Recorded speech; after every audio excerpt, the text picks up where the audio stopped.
नमस्कार, मैं हूं आपके साथ मोनिका गुप्ता और आप देख रहे हैं अपना उत्तर प्रदेश। बुलेटिन की शुरुआत करेंगे उत्तर प्रदेश की खास खबरों के साथ। लखनऊ में मलिहाबाद सीएचसी के वायरल वीडियो पर डिप्टी सीएम ब्रजेश पाठक ने संज्ञान लिया और मामले के जांच के आदेश दिए। डिप्टी सीएम ने महानिदेशक चिकित्सा एवं स्वास्थ्य को जांच के आदेश देते हुए दोष सिद्ध होने पर चिकित्सक को निलंबन कर रिपोर्ट भेजने के निर्देश भी दिए। साथ ही 26 अप्रैल तक डिप्टी सीएम ने जांच पूरी कर रिपोर्ट भेजने के निर्देश भी दिए हैं।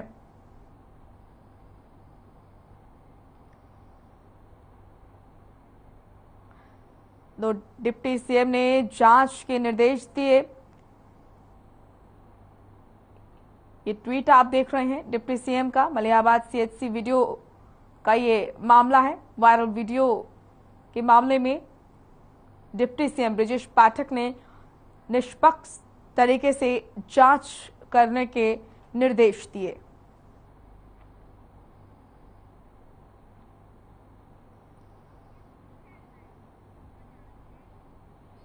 लखनऊ में सपा मुखिया अखिलेश यादव पर बीजेपी प्रवक्ता राकेश त्रिपाठी ने निशाना साधा। उन्होंने कहा कि अखिलेश यादव के चिंतन में जाति से आगे अभी भी कुछ नहीं आता।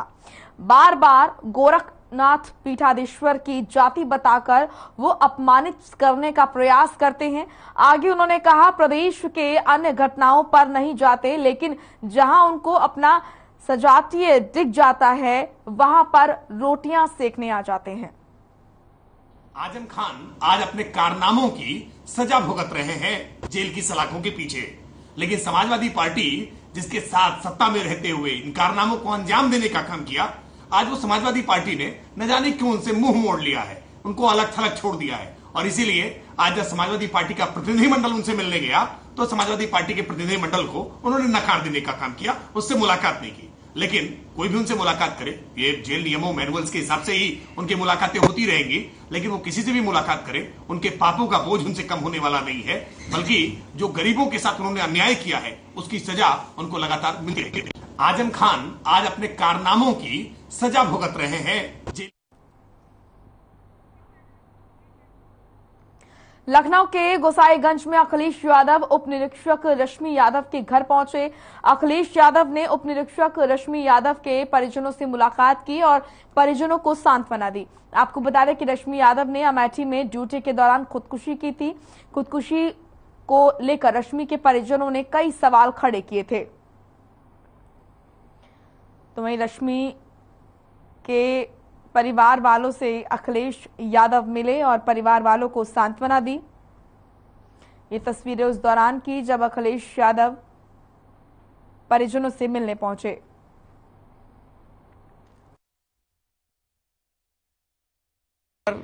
प्रचार में तो ये कहती कानून व्यवस्था बेहतर है, और उस समय भी मैं कहता था कि आंकड़े अगर आप देखेंगे 2017 से लेकर के 2022 भारतीय जनता पार्टी की सरकार रही। आप महिलाओं के खिलाफ जो आंकड़े आए वो आप देख लीजिए। देश में सबसे ज्यादा असुरक्षित महिलाएं कहीं हैं तो वो भारतीय जनता पार्टी की सरकार में। कस्टोडियल डेथ सबसे ज्यादा अगर कहीं हुई है देश में तो भारतीय जनता पार्टी की सरकार में। सबसे ज्यादा फेक इनकाउंटर्स अगर कहीं हुए वो भारतीय जनता पार्टी की सरकार में।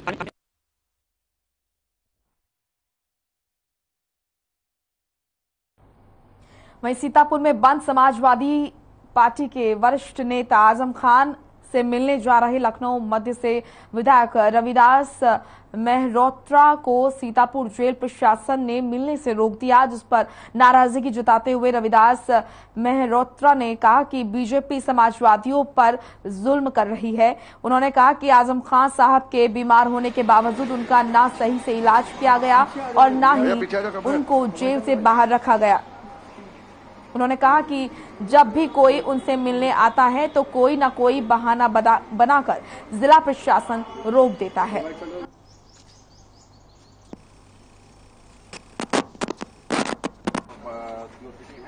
वो और आजम खान जेल में बंद होकर 2 करोड़ रुपए लेकर मेरी हत्या कराना चाहते हैं। ये पापा ने आरोप लगाया।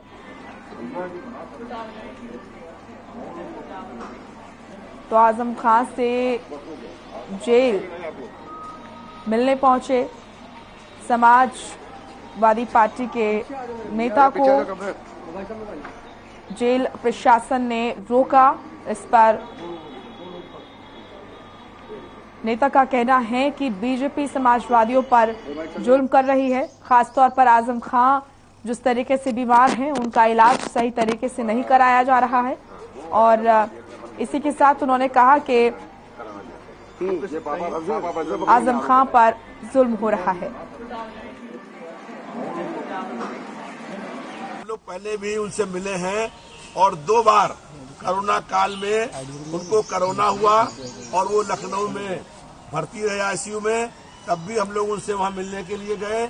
लगातार हम लोग ये मांग कर रहे हैं कि आजम खान साहब को जेल से रिहा किया जाए। इतनी खराब हालत होने के बाद भी, बीमार होने के बाद भी सरकार ने उनके ऊपर फर्जी मुकदमे लगा रखे हैं और 26 महीने से अधिक समय से आजम खान साहब जेल के अंदर बंद हैं। भारतीय जनता पार्टी की सरकार ये चाहती है कि दमन, जुल्म और तानाशाही से जनता की आवाज दबाई जाए। विपक्ष के नेताओं की आवाज दबाने का ये सरकार काम कर रही है और लगातार मुख्य मुद्दों से जनता का ध्यान बांटने के लिए ये सरकार काम कर रही है। वहीं कुशीनगर में प्रधानमंत्री नरेंद्र मोदी के मन की बात का प्रसारण टीवी पर किया गया। इस दौरान पडरौना नगर पालिका अध्यक्ष ने अपने तमाम साथियों के साथ मन की बात का सीधा प्रसारण को सुना। वहीं कार्यक्रम समाप्त होने के बाद नगर पालिका अध्यक्ष विनय जायसवाल ने कहा कि प्रधानमंत्री नरेंद्र मोदी के मन की बात कार्यक्रम में उनके द्वारा कही गई बातों से हम लोगों को प्रेरणा मिलती है, जिससे प्रेरित होकर हम लोगों को पूरी लगन और ईमानदारी से अपने दायित्व का निर्वहन करने के लिए बल मिला है।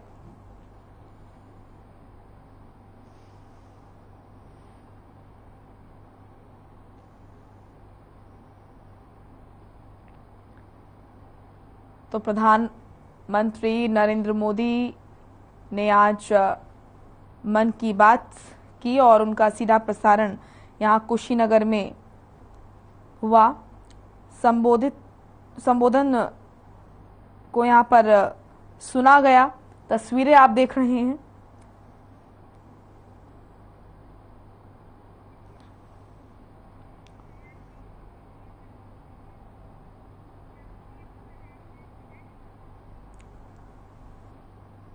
तो आज प्रधानमंत्री नरेंद्र मोदी ने मन की बात कार्यक्रम में तमाम अहम मुद्दों पर अपनी बात रखी और इस कार्यक्रम को देश में अलग अलग जगह सुना गया। पूरे देश में इसका प्रसारण होता है, वहीं कुशीनगर में भी इसको सुना गया और प्रधानमंत्री नरेंद्र मोदी की जो बातें हैं उनको सुना गया है। तस्वीरें उस दौरान की आप देख रहे हैं जब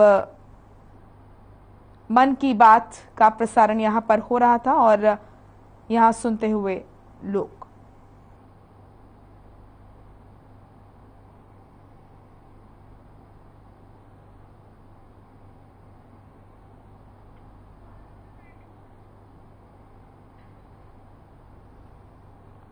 तो कुशीनगर की ये तस्वीरें आप देख रहे हैं जहां पर प्रधानमंत्री नरेंद्र मोदी के कार्यक्रम मन की बात का प्रसारण हो रहा है और लोगों का कहना है कि प्रधानमंत्री के संबोधन से हमें प्रेरणा मिलती है। कई महत्वपूर्ण मुद्दों पर, बड़े मुद्दों पर प्रधानमंत्री नरेंद्र मोदी अपनी बात रखते हैं। राष्ट्रीय पंचायती राज दिवस पर कुशीनगर में पंचायत प्रतिनिधियों ने पीएम का संबोधन सुना। गोरखपुर मंडल समेत कुशीनगर जिले के सभी गांवों में पीएम के कार्यक्रम का सीधा प्रसारण हुआ। आपको बता दें कि ग्राम पंचायत सशक्तिकरण योजना में 3 गांव शामिल किए गए। इसके अलावा गोरखपुर मंडल में सिर्फ कुशीनगर के एक गांव को शामिल किया गया है। आपको बता दें कि कुशीनगर के ठाड़ी भार गांव के प्रधान को राष्ट्रीय पुरस्कार मिला है।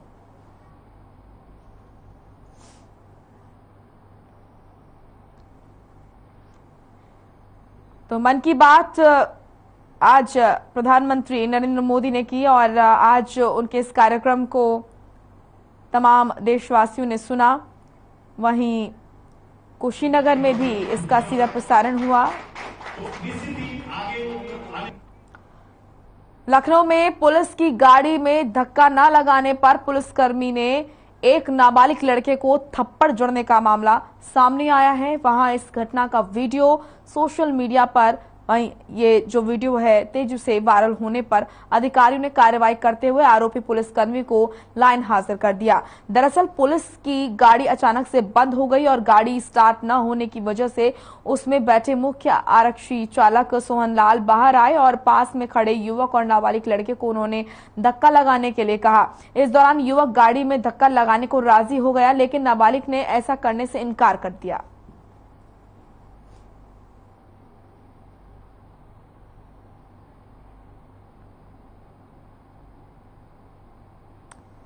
तो ये तस्वीरें काफी वायरल हो रही तस्वीरें आप देखिए, जहां पर युवक ने जब धक्का लगाने से मना किया तो उसको थप्पड़ जड़ा गया। तो पुलिस का ये दादागिरी वाला जो वीडियो है काफी वायरल हो रहा है।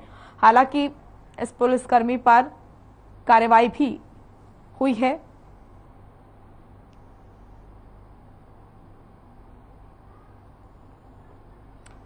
इस वीडियो में आप देखिए किस तरीके से जो पुलिसकर्मी है वो युवक को गाड़ी में धक्का लगाने के लिए कहता है। युवक वहां जाता है लेकिन वो इनकार कर देता है किसी कारण, और जब वो धक्का नहीं लगाता है उसके बाद पुलिसकर्मी उस युवक को थप्पड़ मारता हुआ इस वीडियो में साफ तौर पर नजर आ रहा है।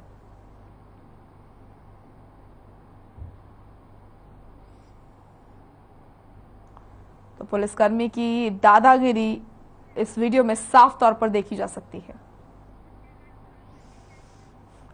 लखनऊ के चिन्हट इलाके में एक जज के घर में आपको बता दें कि केयरटेकर के रूप में रहने वाले युवक की निर्मम हत्या का मामला सामने आया है। उसका शव खून से लथपथ उसके ही कमरे में बिस्तर पर मिला। सुबह पत्नी ने घटना की जानकारी पुलिस को दी। मौके पर पहुंची चिन्हट पुलिस ने शव को कब्जे में लेकर पोस्टमार्टम के लिए भेज दिया। मृतक की पत्नी ने अपने देवर पर हत्या का आरोप लगाया था। पुलिस पत्नी की तहरीर पर मामला दर्ज कर आरोपी की तलाश में जुट गई थी। कुछ ही घंटों में पुलिस ने आरोपी छोटे भाई भूपेंद्र साहू को ढूंढ निकाला और घटना का खुलासा कर दिया। आपको बता दें कि 34 वर्षीय मृतक मोहित साहू मूल रूप से छत्तीसगढ़ के बेमित्रा का रहने वाला है। माफ कीजिएगा, बेमित्रा का रहने वाला था। पत्नी चंद्रिका के मुताबिक वो और उसका पति लेबरगिरी का काम कई सालों से लखनऊ में रहकर करते हैं और करीब 5 साल से चिन्हट इलाके के दयाल रेजिडेंसी में ए ब्लॉक स्थित एक जज के घर में वो केयर टेकर के रूप में रहते थे। उसके साथ पत्नी चंद्रिका और 3 बच्चे भी रहते थे।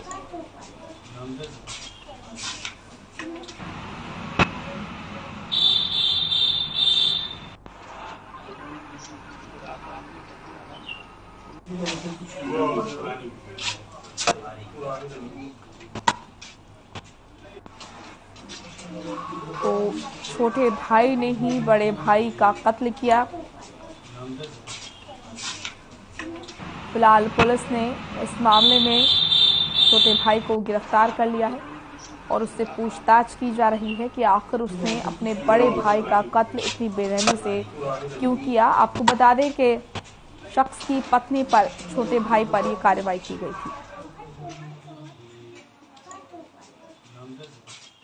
आज सुबह लगभग 6:30 बजे चिन्हट पुलिस को कंट्रोल रूम के माध्यम से एक सूचना प्राप्त होती है कि ए ब्लॉक मकान नंबर 284 दयाल रेजिडेंसी में एक युवक का शव मिला है, जिसकी की चाकू से वार करके जिसकी हत्या कर दी गई। मौके पर आलाधिकारी पुलिस पहुंचती है, फोरेंसिक टीम्स को बुलाया जाता है और देखा जाता है कि उसके गले पर एक गहरा घाव था, जिसके कारण उसकी हत्या हो गई है।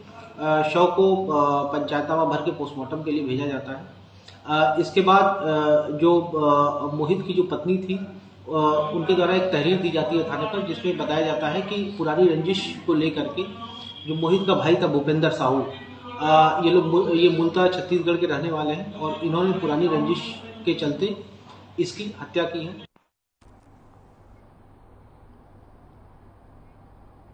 वहीं लखनऊ के गुडम्बा थाना क्षेत्र के पलका नहर के पास एक युवक की संदिग्ध परिस्थितियों में हत्या कर दी गई। वहीं उसका शव पलकापुर गांव में सड़क पर पड़ा मिला। इतना ही नहीं, शव के पास से एक बाइक भी बरामद हुई है, जिससे इलाके में सनसनी फैल गई। जानकारी के मुताबिक मृतक के सिर और मुंह पर चोट के निशान हैं। पुलिस ने युवक की देर रात ईंट से सर कुचलकर हत्या करने की आशंका जताई है। फिलहाल पुलिस मृतक के भाई आरिफ की तहरीर पर मामला दर्ज कर आरोपियों की तलाश में जुट गई है।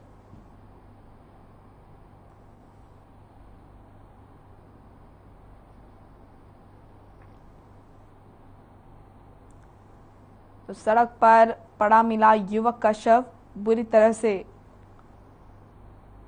शख्स के साथ मारपीट की गई और उसकी हत्या की आशंका शख्स के भाई ने जताई है। मृतक के भाई का कहना है कि मृतक के साथ मारपीट की गई, उसके बाद उसकी हत्या हुई है। आपको बता दें कि मृतक के शरीर पर चोट के भी निशान पाए गए हैं। वहीं पुलिस ने इस पूरे मामले में जांच शुरू कर दी है। सुबह 9 बजे गुडम्बा थाना के अंतर्गत एक चौकी पड़ती है बैठा, जिसमें गांव है पलकापुर।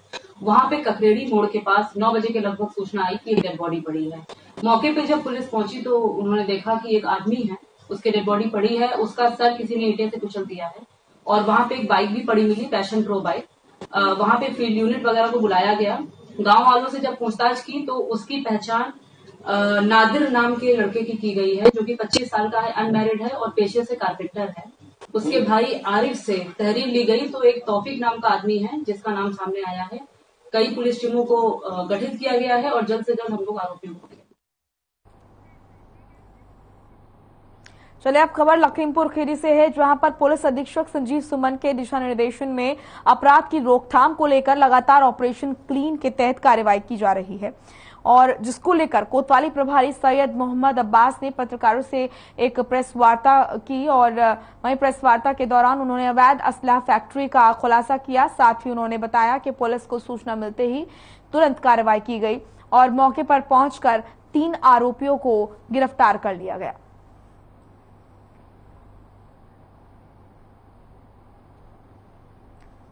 ऑपरेशन क्लीन के तहत कार्रवाई लगातार जारी है। लगातार बदमाशों को पकड़ा जा रहा है और इसी बीच आप तस्वीरों में देख सकते हैं किस तरीके से लगातार बदमाशों को पुलिस पकड़ रही है। पुलिस अधीक्षक संजीव ने निर्देश दिए हैं कि जिले को अपराध मुक्त बनाया जाए। इसके लिए जरूरी है कि लगातार सचेत रहें।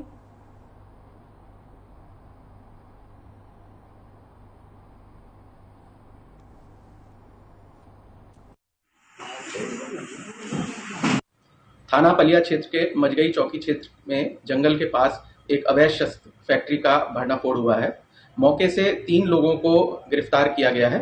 इनके कब्जे से 14 निर्मित अवैध शस्त्र, जिसमें 3 बंदूकें सम्मिलित हैं एवं 315 बोर और 12 बोर के कई निर्मित तमंचे हैं एवं अर्धनिर्मित तमंचे भी बरामद हुए।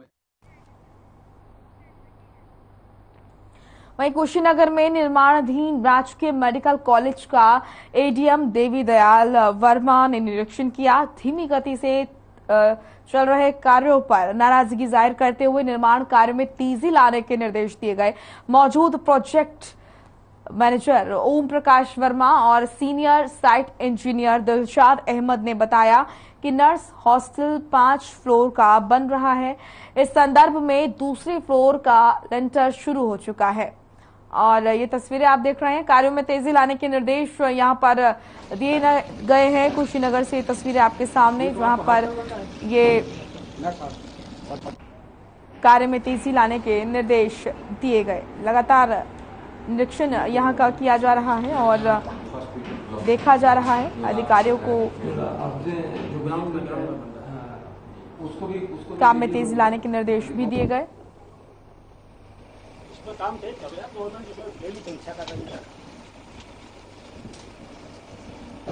ये नोट करते जाओ यार।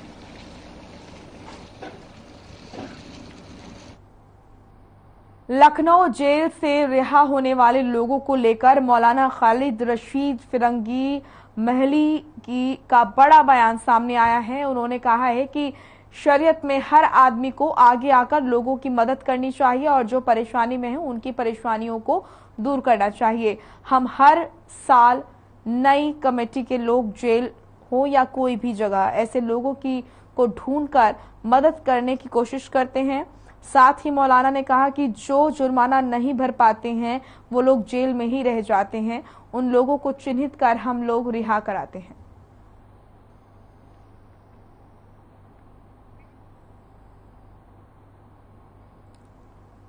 तो लखनऊ से ये तस्वीरें आप देख रहे हैं जहां पर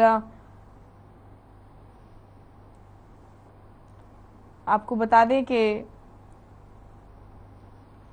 लोगों को चिन्हित किया जा रहा है और जो लोग जेल में जुर्माना नहीं भर पाते हैं, जेल में ही रह जाते हैं, उन लोगों की मदद की जा रही है। धर्मगुरु मौलाना खालिद रशीद का बयान सामने आया है। उन्होंने कहा कि जरूरतमंद लोगों की मदद करना हमारा कर्तव्य है। कानूनी तौर पर जेल से रिहा करवाया जाए, इसलिए हम लोग हर साल इस्लामिक सेंटर ऑफ इंडिया की जो लीगल कमेटी है तो इस बात की कोशिश करती है कि वो लोग जो लोग की अपनी सज़ा की मुद्दत पूरी कर चुके हैं और जुर्माना ना भरने की वजह से वो अभी तक जेल में कैद हैं, तो इस्लामिक सेंटर कैदियों को लखनऊ के एक खेल स्टेडियम में आयोजित वार्षिक एथलेटिक्स क्लस्टर प्रतियोगिता 2022 का समापन किया गया। इस मौके पर पुलिस निरीक्षक मुकुल गोयल ने बताया कि 70वीं वार्षिक यूपी पुलिस एथलेटिक्स क्लस्टर प्रतियोगिता थी जिसका आज समापन हुआ है। इसमें हमारे कुल 13 जोन पीएसी शामिल थी। साथ ही कहा कि उत्तर प्रदेश के विस्तार में और अंतर्राष्ट्रीय संदर्भ स्थापित किया जाएगा। हमें पूरी उम्मीद है कि और अच्छे से तैयारियां की जाएंगी। तो लखनऊ से ये तस्वीरें आप देख रहे हैं जहां पर एथलेटिक्स क्लस्टर प्रतियोगिता का आयोजन हुआ। हमारी 70वीं उत्तर प्रदेश पुलिस और इस प्रतियोगिता में बड़ी संख्या में युवाओं ने बढ़ चढ़कर हिस्सा लिया। मैं अपेक्षा करता हूं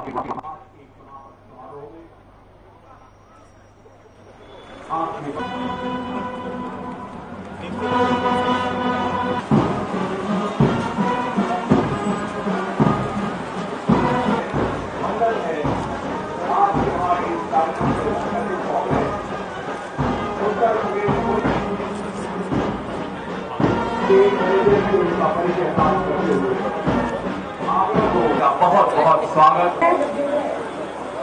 स्वागत, अभिनंदन और वंदन है आज की हमारी 70वीं उत्तर प्रदेश पुलिस। कुशल खिलाड़ियों की भर्ती हेतु भर्ती बोर्ड को प्रस्ताव प्रेषित किया गया है। मैं अपेक्षा करता हूं कि आज के समापन समारोह में 70वीं यूपी पुलिस वार्षिक एथलेटिक्स प्रतियोगिता थी जिसका आज समापन हुआ है और जिसमें हमारे कुल 13 जोन पीएसी और हमारा पुलिस के जोन से उन लोगों की टीम ने भाग लिया, महिलाएं और पुरुष वर्ग में। और इस खुशी की बात यह है कि 6 नए रिकॉर्ड्स इस प्रतियोगिता के दौरान कायम किए गए। चलिए इस बुलेटिन में इतना ही। आप देखते रहिए हर खबर। नमस्कार।